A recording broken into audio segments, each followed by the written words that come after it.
சான்று. நான் ஒரு தொகுதியில் ஒரு மறவர் அவர் கொடுக்கணும், மறவர் குடிக்கு நிறுத்துறேன், அதை கல்லறை நிறுத்துறேன், அல்லது நாடாருக்கு நிறுத்துறது, கோனாருக்கு நிறுத்துறேன், முத்தரையரை நிறுத்துறேன். வெறும் எல்லாரும் முத்தரையை தான் போடுவாங்க. அப்ப எப்படி வெல்வது? எந்த முத்தரையரோட, எந்த கல்லரோட, எந்த மறவரோட, எந்த படையாட்சியோட, எந்த தேவேந்திரோட மற்ற சமூகங்கள் இணைதோ அங்கதான் வெற்றி இருக்குது.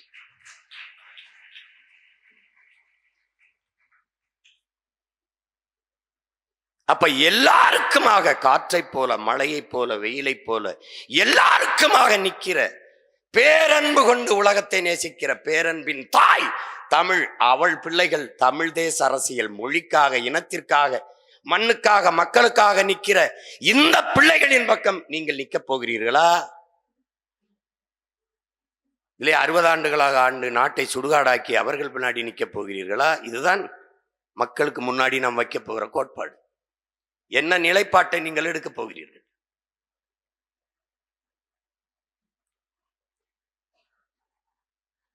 நாங்கள் தொடர்ந்து தோற்றோம், துவண்டு போனோமா? இல்லை.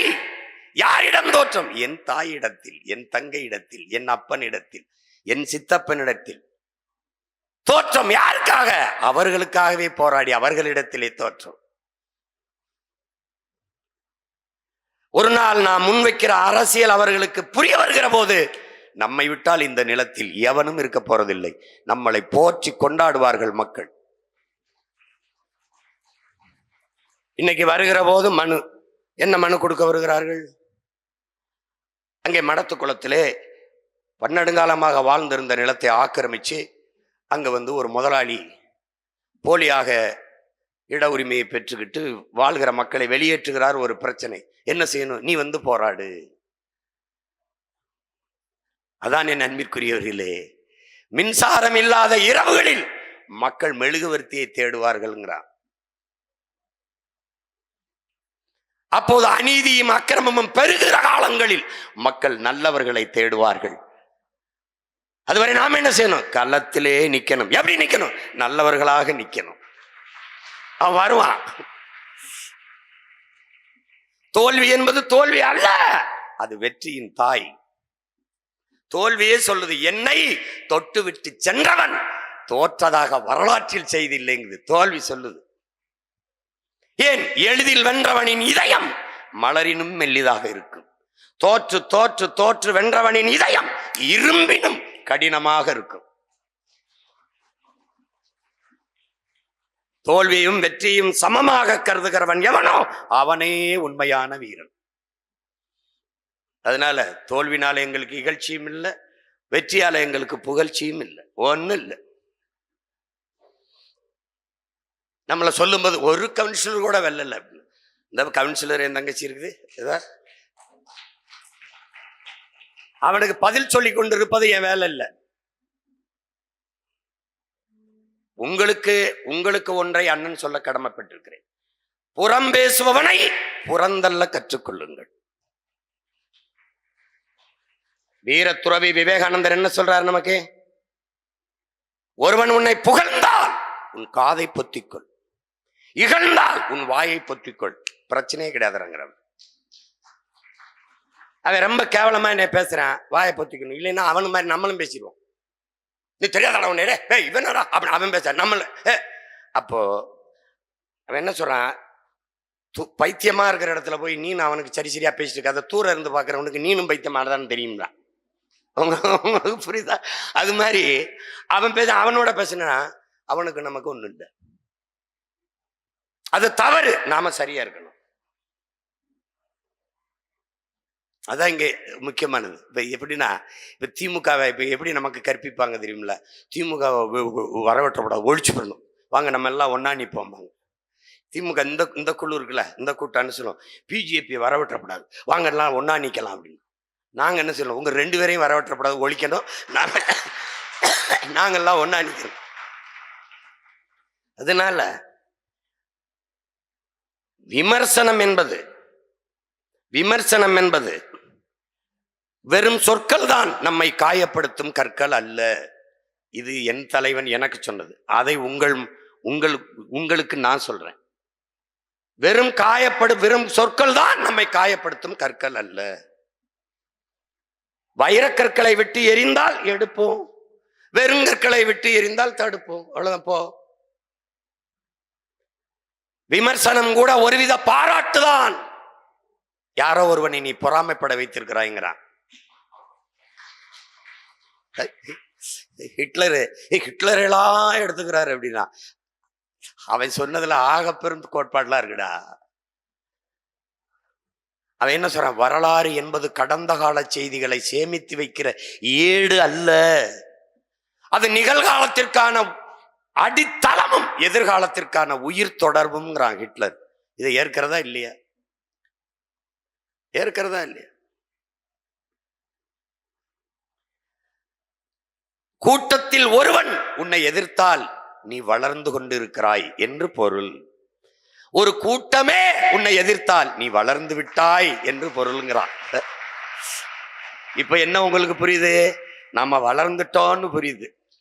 ஏன்னா நம்மளை எதிர்க்கிறதா எல்லா பேருக்கும். வாடகை வாய் மட்டும் ஒரு 500 இருக்கும், எடுத்து வச்சு பேசிட்டே இருப்பான், அப்படி பேசிப்பா இது பண்ணுவான்.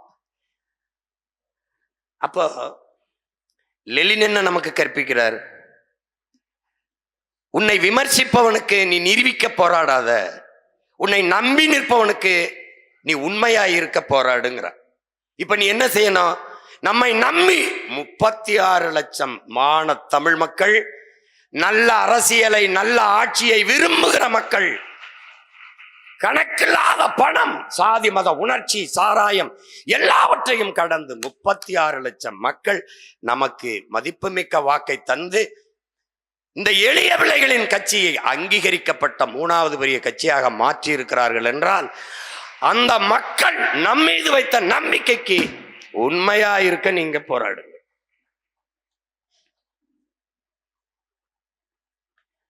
நீங்கள் எதிரி தோற்க வேண்டுமல்ல, அதுவல்ல உங்கள் நிலைப்பாடு. நீங்கள் ஜெயிக்க வேண்டும், வெல்ல வேண்டும், அதான் உங்கள் நிலைப்பாடு. வெற்றி அடைய வேண்டும் என்ற வெறி இருக்கும் போது கண்ணுக்கு தெரிய வேண்டியது இலக்குதானே ஒழிய இடையூறுகள் அல்ல. எதுவுமே தெரியக்கூடாது, இலக்கை தவிர எதுவுமே இருக்கக்கூடாது. ஐயா இறையம் எழுதுறாருல, உரைக்குள் உறங்கவாவால், துருப்பிடிச்சு தூங்கவா தோட்டாக்கள், இலக்கின்றி எரியவா ஈட்டிகள், விளையாடி மகிழவாவில், எழுந்து நில் செல் இலக்கை வெல். இதான் நம்ம கோட்பாடு.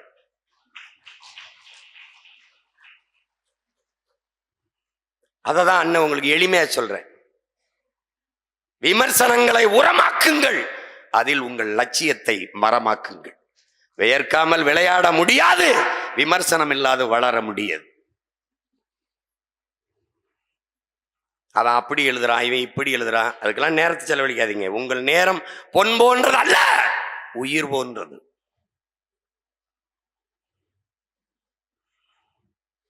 இந்த நேரம் பொன் போன்றதுன்னு சொல்லி வைப்பான். இந்த பொண்ணு போனா இன்னொரு பொண்ணு வாங்கிக்கலாம், ஆனா உயிர் போனா வாங்க முடியாது. அதுபோல உயிர், அதுபோல நேரம்.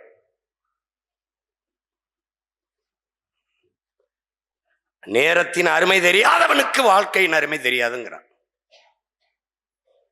சொல்லாம பாருங்க, வெள்ளைக்காரன் மாதிரி டான்னு வருவான், நேரத்துக்கு வருவான் அப்படின்னு சொல்லுவான். ஏன்னா அவனுக்கு டைம் இஸ் கோல்டு கிடையாது. அவனுக்கு சோல், அவனுக்கு உயிர். அதான் all the glitters is not கோல்டும்பா, மின்னுவதெல்லாம் பொன்னல்லம்பா. இவன் இக்கரைக்கு அக்கறை பச்சைம்பா. 2 பேருக்கு இருக்கு வித்தியாசத்தை பத்தி எல்லாம். இவனுக்கு இவன்ட்ட இருக்கிறத விட அடுத்தவன்ட்ட இருக்கிறது உயர்ந்தது. அவன் மின்னுவதெல்லாம் பொன்னல்லங்கிறான். அதனால இவன் மொழியை விட ஆங்கிலம் அறிவுன்பா. அடுத்தவன் மொழி எப்படா எனக்கு அறிவாகும்? இந்த கேள்விய பிரபாகர மகன் சீமான் வர வரைக்கும் எவனும் கேட்கல.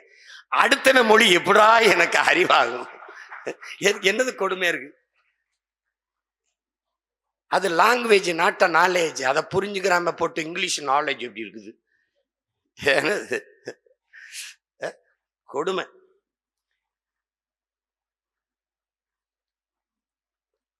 அதனால நமக்கு இருக்கிற இடையூறுகள், மற்றவர்கள் நம்ம நேரத்தை திங்கிறதுக்காக அதையாவது புறம் பேசி கொண்டிருப்பார்கள். அவர்கள் உன்னை உங்களுக்கு சொல்வேன், அவர்களுக்கு வேலை நம்மை விமர்சிப்பது, நமக்கு வேலை அவர்களுக்கும் சேர்த்து போராடுவது. அதை புரிந்து கொண்டு என் பிள்ளைகள் நீங்கள் களத்திலே நிற்கணும்.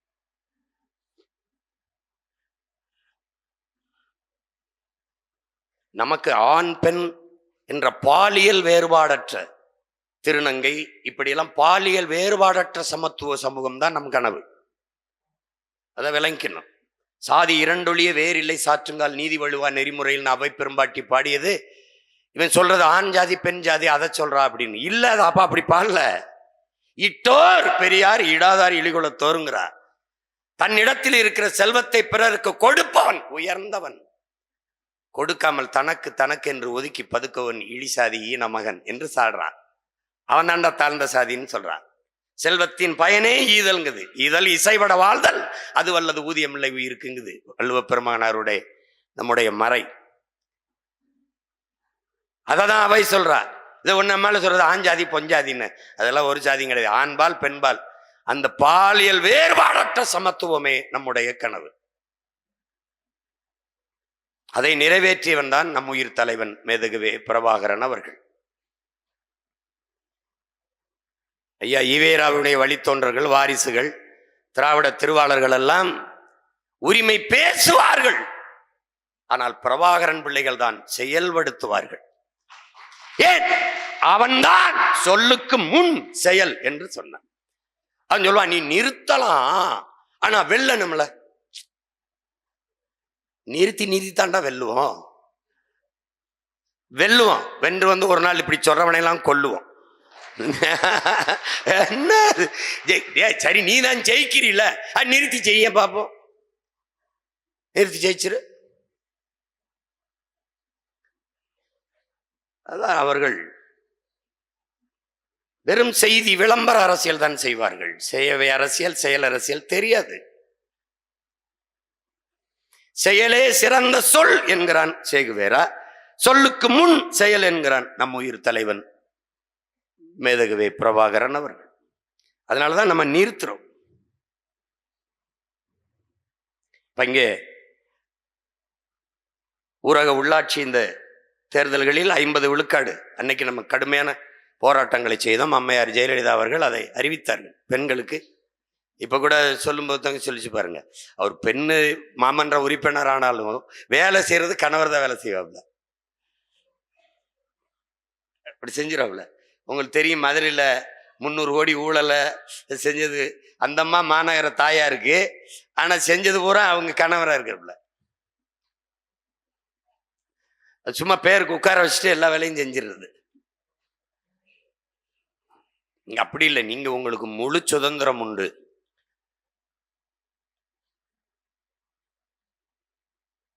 அறிவாசான அம்பேத்கர் சொன்னதான் சொல்றேன். நீங்க அறிவை தேடி ஓடுங்கள், நாளைய வரலாறு உங்கள் நிழலை தேடி ஓடி வரும். நீங்க கற்றுக்கொண்டே இருக்கணும். எப்படி சொல்லித்தரான்? படித்த ஆசிரியரிடம் படிக்காதீர்கள். இது என்ன பொருள்? படித்த ஆசிரியரிடம் படிக்காதீர்கள், படித்து கொண்டிருக்கிற ஆசிரியர்களிடம் படியுங்கிறான். நான் படிச்சிட்டேன் இல்ல, படிச்சுக்கிட்டு இருக்கேன்.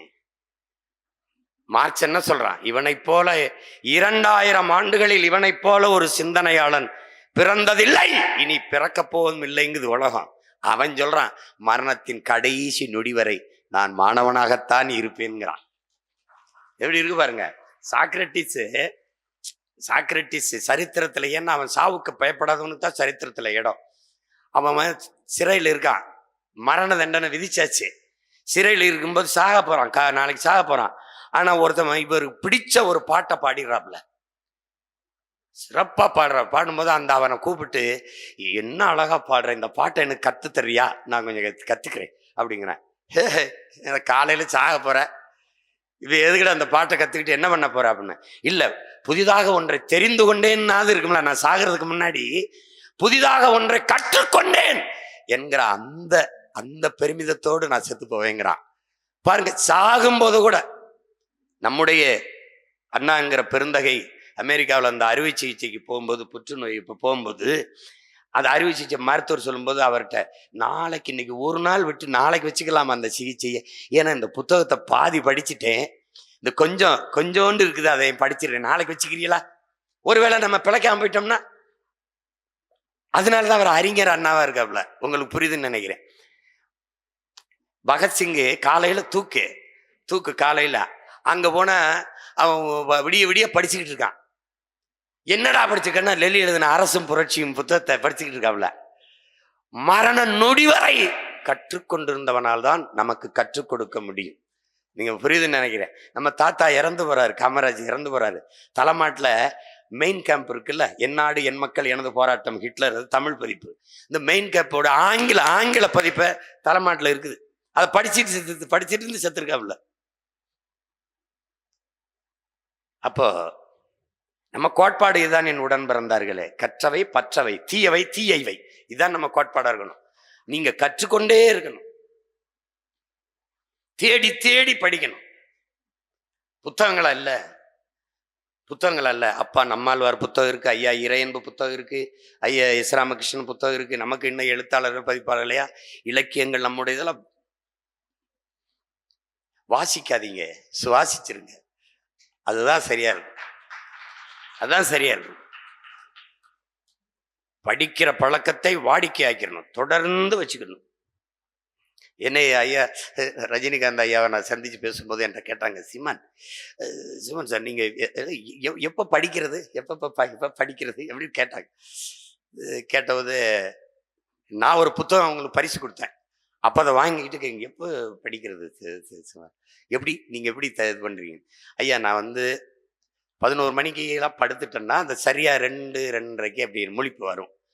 அப்போ எந்திரிச்சு உட்காந்து 4 மணி வரைக்கும் 2 மணி நேரம் படிப்பேன். அப்புறம் படுத்துருவேன். அப்புறம் 6-6:30 எந்திரிச்சு பயிற்சிக்கு போவேன்.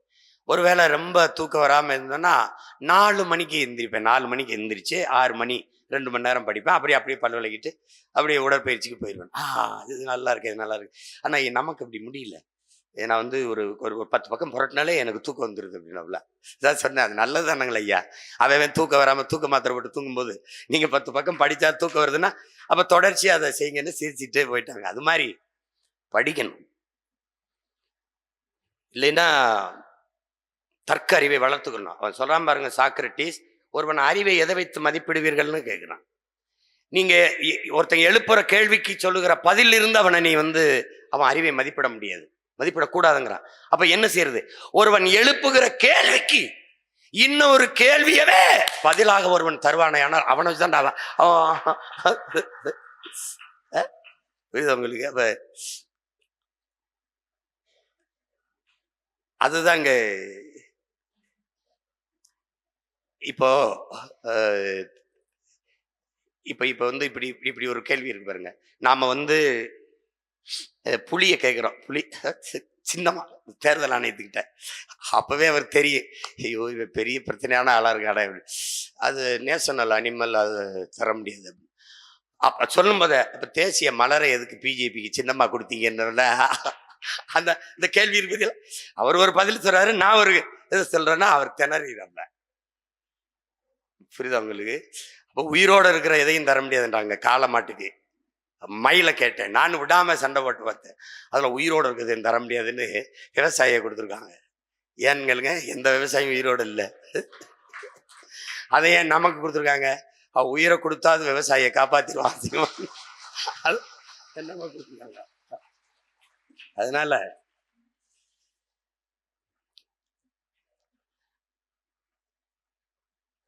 தாயை போற்றாது ஒரு சமூகம் எப்படி? இன்னைக்கு தமிழ் பேரினத்துல 90 விழுக்காட்டுக்கு மேல குலதெய்வங்கள் பெண் தான். என்னுடைய குலதெய்வமும் வீரமா காளி தாய் தான். என் மாமா காளிமுத்துக்கு அவர்களுக்கும் குலதெய்வம் காளி தான். பாரதிக்கும் காளி தான். அதனால பெரும்பாலும் பேச்சியம்மன் இந்த மாதிரி அம்மன்கள் தான். எனக்கு வீரமா காளி என்னுடைய குலதெய்வம். பெண்களை தெய்வமா வைத்து போற்றுகிற ஒரு மரபில் வந்த பரம்பரை நாம. அதனால நான் என் தாய் என்னை எப்படி வளர்த்துருப்பா பாடிட்டு அது எனக்கு தெரியாது, நினைவில் இல்லை. ஆனால் சின்னவன் மாவீரன் இருக்கும்போது கயல் படுத்தோடனே தூங்கிடும். இப்போ அதுக்கு டக்குன்னு தூக்கம் வந்துடும்.